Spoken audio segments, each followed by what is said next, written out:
At an 8-foot distance, you cannot reach, you throw. But when you're close enough, you distract, and then that's the elongation technique. You see, notice after elongation, I recoup. And like an elastic one, okay, at the same time. 1, 2, 3, elongate it again.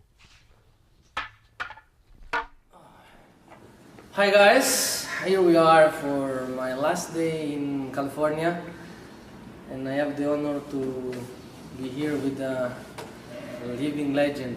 It's Apo Ramiro Estalilla.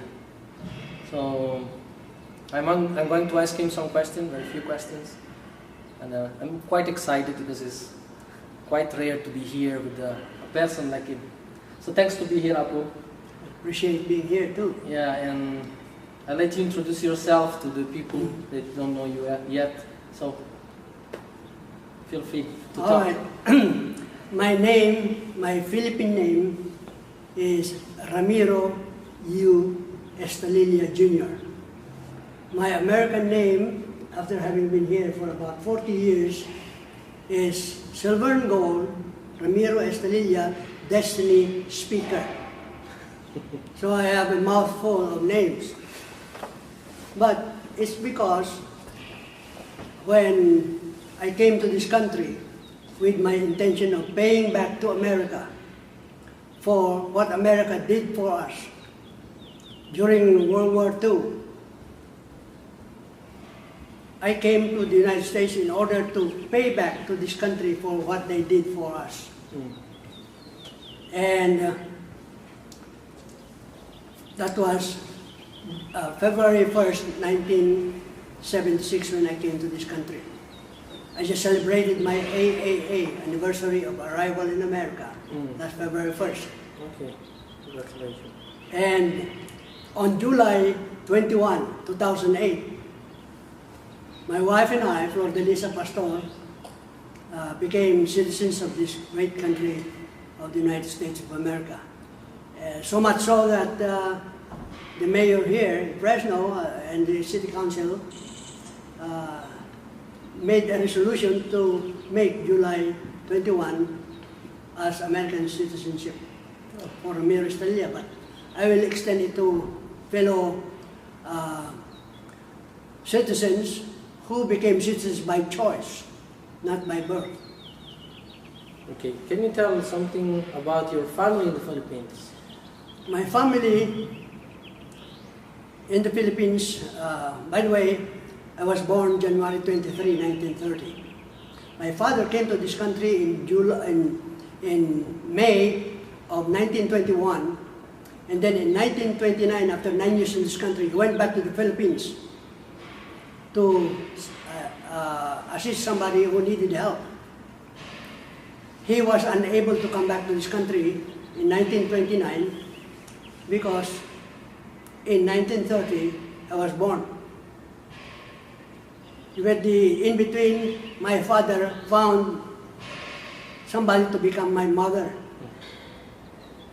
And because of that, I have a family of, we are 6 in the family, 3 boys, and the Blitz is here, the red Blitz, with my mother and my father. And in 1936, when I was 6 years old, because of the great flood in northern Philippines,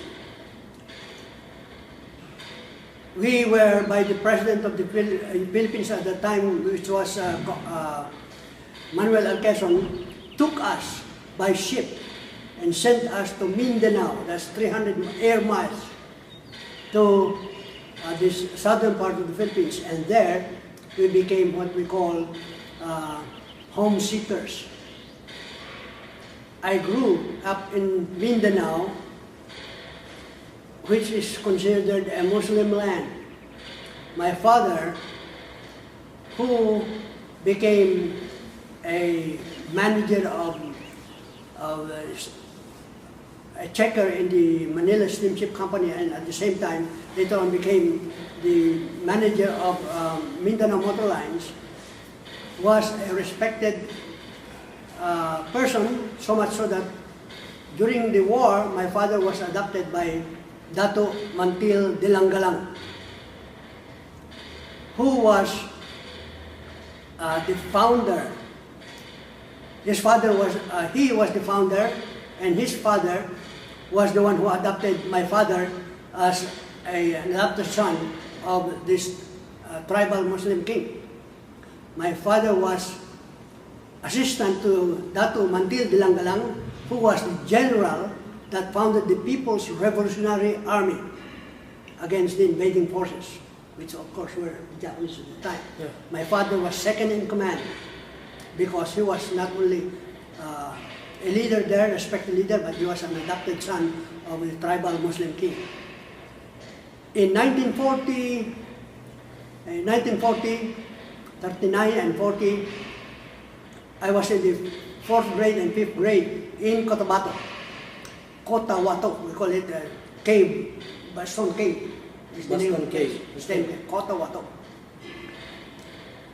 My classmates in 4th grade and 5th grade was Ombo Sinswat, was the son of the Sinswat family, tribal king. We call them Datu. Chief. Yeah. And chief. He was my buddy in grade 4 and in grade 5. He would take me to their home at times and introduce me to his family. After the war, after 5 years, from 1941, I should say backtrack a little bit. From 1940, we went to illegal Lanao, where there are other Muslim tribes, the Maranao. But in Cotabato, we have the Maguindanao. My father was an adopted son of the Maguindanao tribal kings. And then when we came back after the war, during the outbreak of the war, December 7, 1941, we went back to Cotabato. And there, my father was the one of the, I should say, the right-hand man of the tribal king there.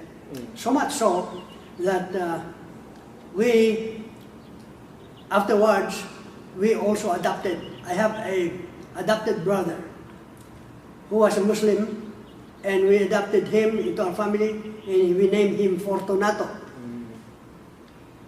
I forgot his last name. I was only 11, 12 years old at that time, but no, around 13, 14, 15 years old when I adopted him. Later on, for some reason, he went back to his family. But we named him Fortunato Estalilla.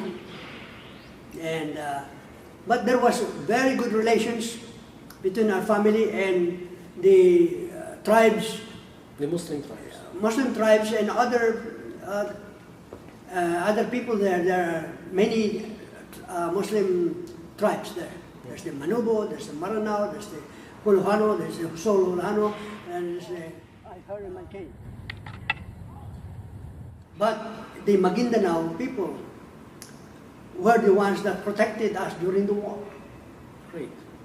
So much so that we are allowed The war versus the Japanese. against the Japanese. We were allowed, they were extended the opportunity to stay within the Muslim barrio or town. And you practice your Christian religion. Yeah, we practice our Christian religion. At the same time, the Dato Sinswat, Dato Dilanggalang was very open and very graceful to us because they had good relations with my father. My father had good relations with all of them. So much so that they adopted him, and we adopted children. Now, after the war, it's 1946, when my father came back from the World War, from the firing lines, he said to me, "Son, I have to tell you something. I found out that in the foxholes, you know what foxhole is? There are no atheists. In the face of death and in the face of war, everybody calls for a higher being. Yeah. We call him Almighty God." Right. Now, that led, because of that, because of the faith of my father, who used to be a non-believer. Didn't believe in God. Then he was a skeptic. He was an atheist. Okay. But later on, when he came back from war, he said, I found out something good. And he influenced me too. So much so that I eventually went to school to become a minister. And because of the influence of American soldiers upon my father, the soldiers who later on became missionaries too, because of their influence, my father influenced me too. And then because of that, after studying in the seminaries, I came to this country with that objective and purpose. Great. To pay back to America. That's why my ministry is Pay Back to America ministry. And as such, in order to maintain my status here in the United States, I did not want to depend on churches. I had to maintain my ministry by teaching either martial art, and guitar, or go into financial business, selling insurance or real estate. Okay, so now you mentioned the martial arts. Can you tell us what is kabarwan? Oh yes, indeed.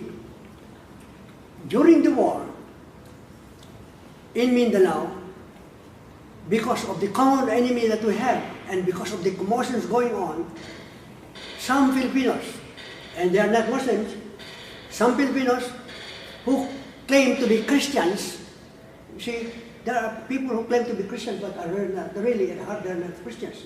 They wanted to take advantage of the war situation, and they ambushed people who are their fellow Filipinos. They are considered bandidos or bandits. They don't care whether you are a Muslim or a Christian. They take advantage of the war situation.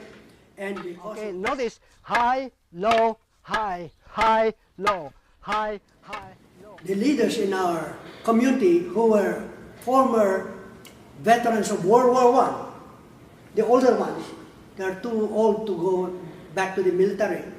They were the ones who said to us, come, let us join ourselves together and learn how to protect ourselves against the bandidos, bandits, bad people.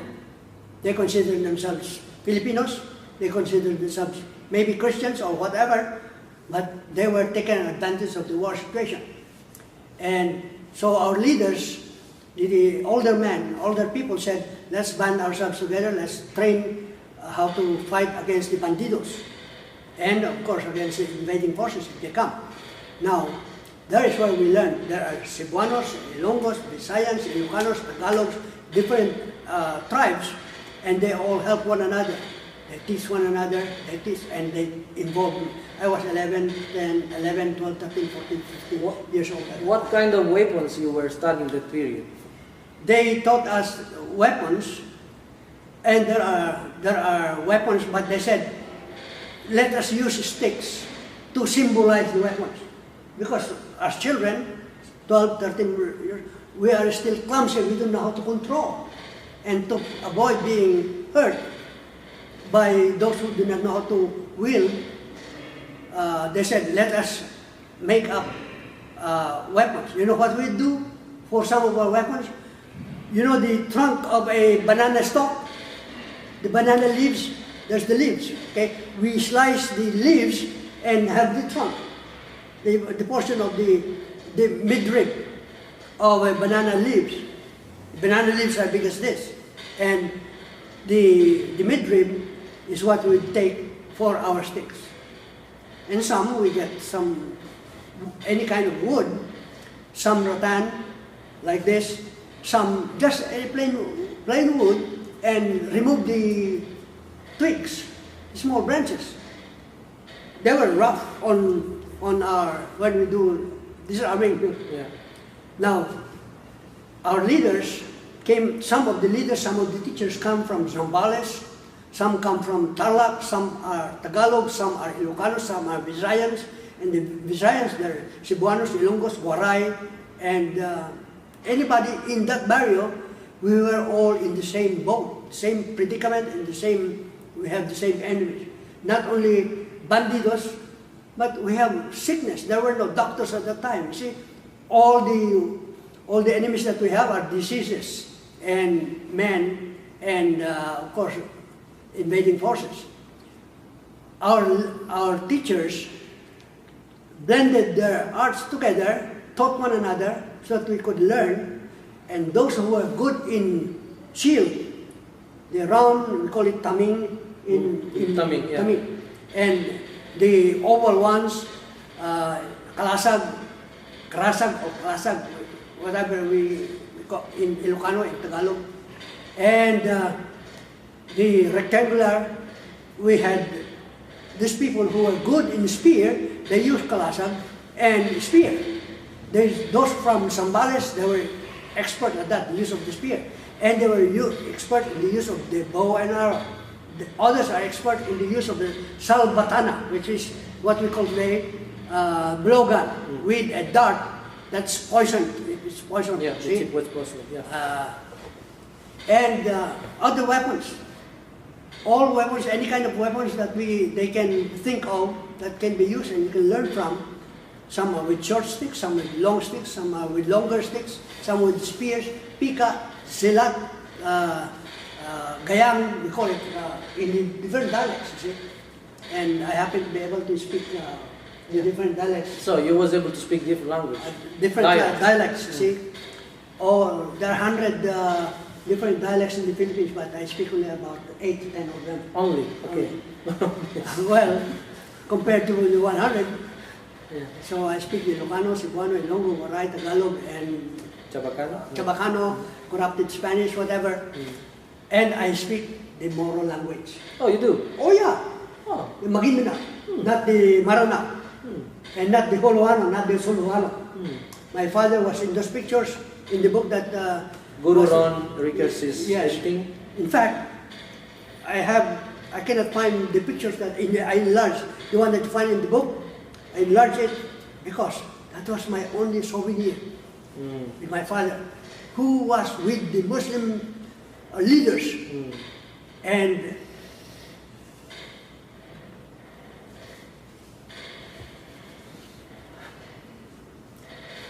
I love my dad because he has such a good relations with the Muslims. So much so that they adopted him as a son. I could be a prince, I could be a dato, but we were allowed by the grace of the tribal leaders practice your own faith. Is that all? See, right? Anyway,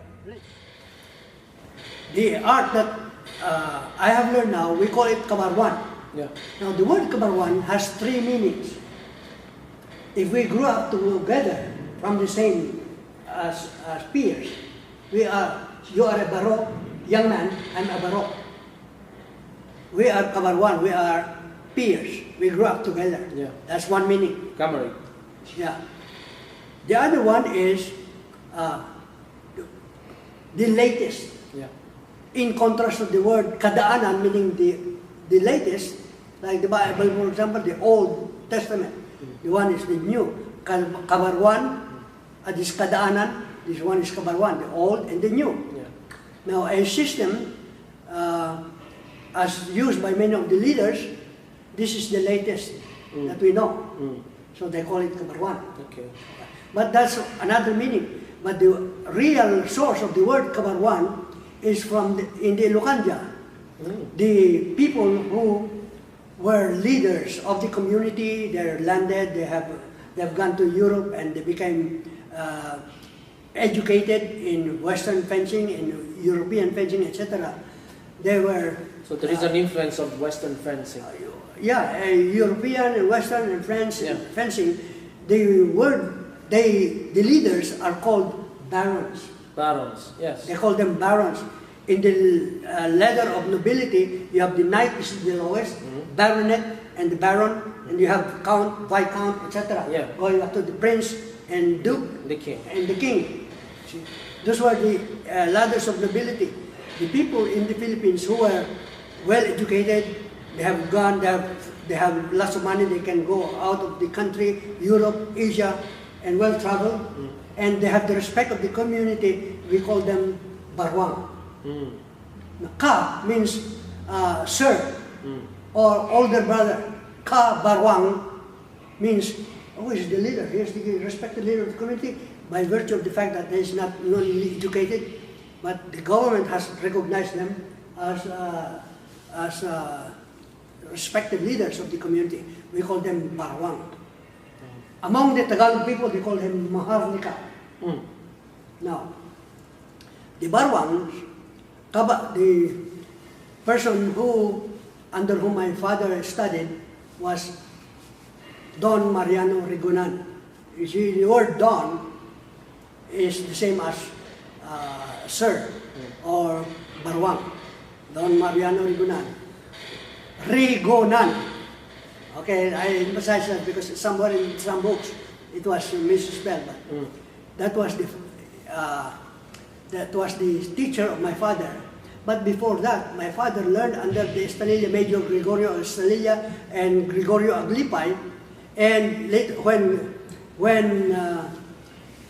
Eusebio Estalilla was a major with fencing grandmaster Antonio Luna, was killed in an ambush, engineered, masterminded by another candidate for president of the Philippines.